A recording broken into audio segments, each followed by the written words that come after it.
जय श्री राधे। आनंद आशुलिपि पत्रिका अंक 2 प्रतिलेखन संख्या 31 व 32, कुल शब्द 1000, गति 100 शब्द प्रति मिनट। प्रारंभ करें। महोदय, हमारे राष्ट्रपति ने इस सम्मेलन को भेजे गए अपने संदेश में कहा है कि उन्हें इसके आयोजन पर बड़ी प्रसन्नता है। मैं उस संदेश का अंतिम पैराग्राफ पढ़ रही हूँ। विराम। राष्ट्रपति ने कहा है, हम आज अपने समाज को नया रूप देने के काम में लगे हैं। विराम। सरकार को आर्थिक विकास के क्षेत्र में प्रमुख योगदान देना होगा। विराम। अपेक्षाकृत उसे कमज़ोर वर्ग के लोगों की रक्षा करने तथा सामाजिक न्याय से संयुक्त आर्थिक प्रगति के लक्ष्य को प्राप्त करने की दिशा में राष्ट्र को आगे बढ़ाने के लिए सामंजस्य रखकर काम करना होगा। विराम।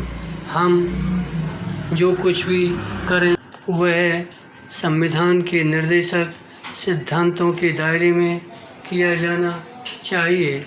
संविधान में यह निर्दिष्ट है कि समाज के साधनों का स्वामित्व और नियंत्रण ऐसे ढंग से होना चाहिए जिससे सभी का हित हो और आर्थिक प्रणाली ऐसे ढंग से काम न करे कि धन और उत्पादन के साधनों का केंद्रीकरण होने लगे जिससे सामान्य हितों को हानि पहुँचे। विराम।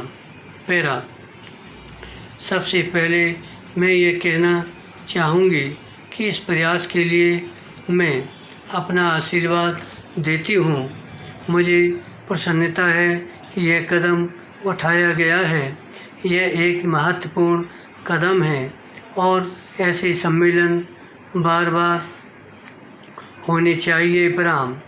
सार्वजनिक क्षेत्र से संबद्ध विभिन्न श्रेणी के लोगों के लिए महत्वपूर्ण है कि वे मिल बैठकर विचार करें और स्पष्ट समझाएं कि हमारा इस घोषणा से क्या अभिप्राय है कि हम समाजवाद चाहते हैं तथा इसे लाने के लिए अपने ठोस सुझाव दें।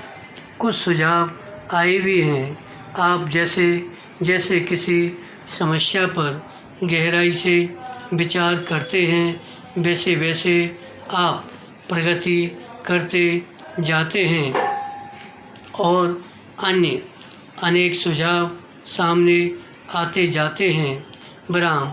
मैं समझती हूँ कि यह सत्य है कि हमने सार्वजनिक क्षेत्र का निर्माण बहुत अच्छे इरादे से आरंभ किया था और सार्वजनिक क्षेत्र ने काफ़ी कुछ उपलब्ध भी किया है। फिर भी हमने कुल मिलाकर उसका निर्माण पुराने तत्कालीन निजी क्षेत्र के नमूने पर किया था। विराम। इसके कारण उसके विकास में बाधा पड़ी है। नए विचारों का मार्ग अवरुद्ध हुआ है।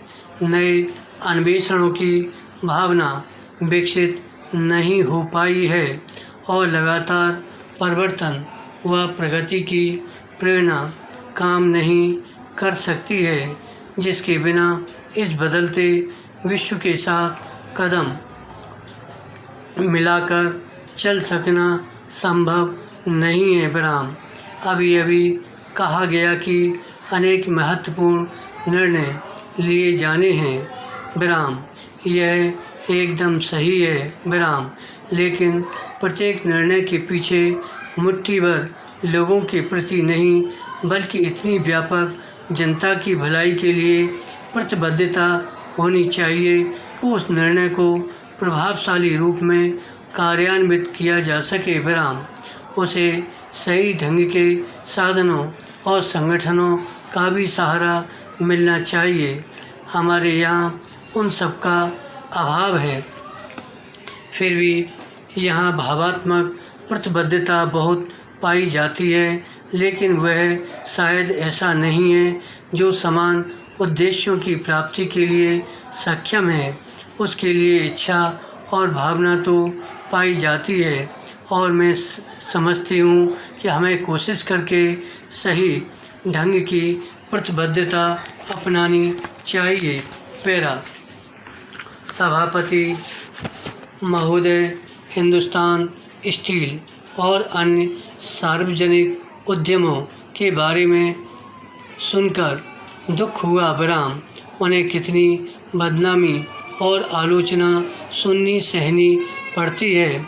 हम जानते हैं कि हमारे देश में केवल वे ही आलोचना के शिकार नहीं होते, बल्कि मैं समझती हूँ कि मुझे भी उसी प्रकार से आलोचना का लक्ष्य बनाया जाता है, और इसी तरह प्रतिबद्धता शब्द को भी। विराम।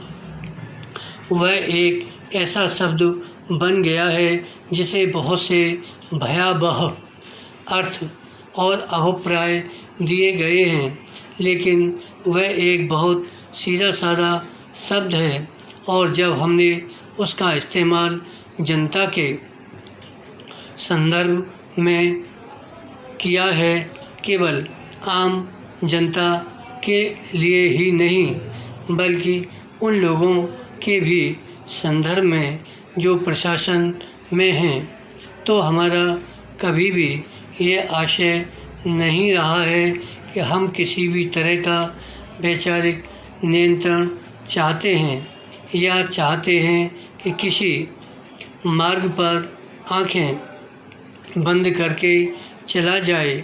विराम। अगर हम वैसी प्रणाली लाना चाहते हैं तो हमने अपने लिए संसदीय लोकतंत्र को न चुना होता। विराम।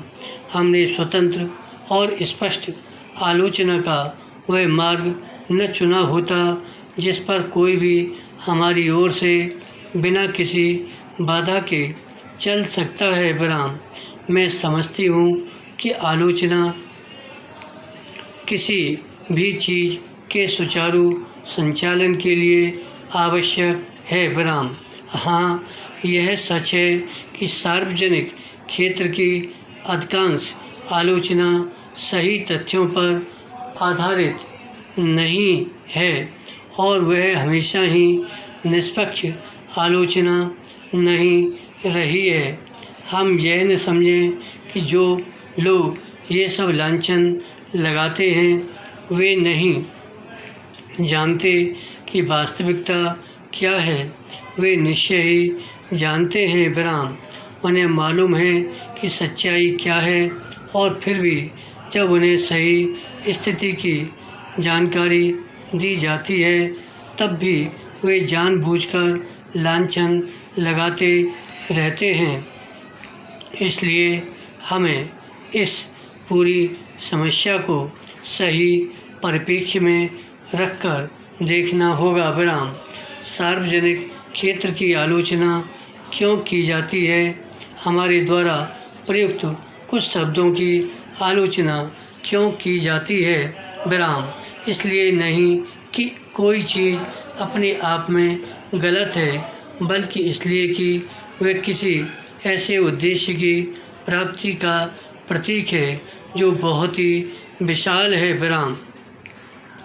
इसलिए आलोचना कोई विशेष व्यक्ति या वस्तु की न होकर कहीं बड़े इरादे से होती है, लेकिन सार्वजनिक रूप से कोई भी उस बड़े इरादे को सामने नहीं रखना चाहता। विराम। कोई भी खुलकर यह नहीं कह सकता कि हम असमानता को दूर करने के विरुद्ध हैं। विराम। कोई भी यह साफ साफ नहीं कह सकता कि समाजवाद का जो व्यापक अभिप्राय है हम उसके विरुद्ध हैं।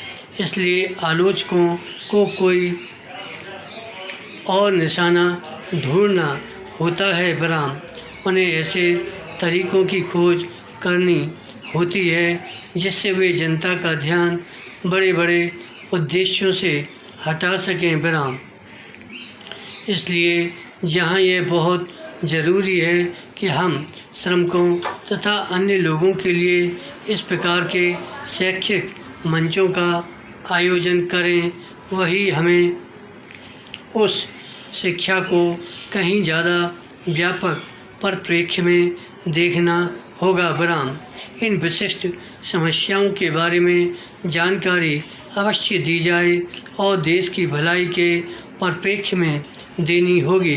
विराम। धन्यवाद।